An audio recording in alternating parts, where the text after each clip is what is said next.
ഒന്നും പേടിക്കാനില്ല, നിങ്ങൾ കറക്റ്റ് സ്ഥലത്താണ് വന്നിട്ടുള്ളത്. ഇവിടെ ഇനി തൊലഞ്ചു പോകാനായിട്ട് ഒന്നും ഇല്ല.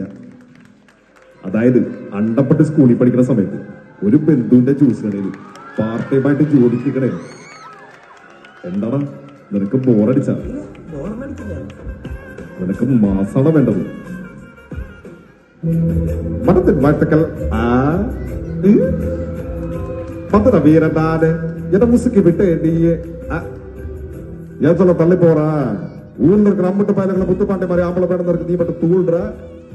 വീരണ്ടേ വീര. എന്റെ ലൈഫിൽ ആദ്യമായിട്ട് തന്നെ ബ്ലാക്ക് മെയിൽ ചെയ്യുന്നത് അത് നീയൊക്കെ കാരണം. നിങ്ങളെയും കൊല്ലും അവനെയും കൊല്ലും. സുഖക്കൂടാതെ വെട്ടണോ? തുടിക്ക തുടിക്ക വെട്ടണോ? എത്തന തുണ്ടാ വെട്ട മുടിയോ? അത്തന തുണ്ടാ വെട്ടണോ?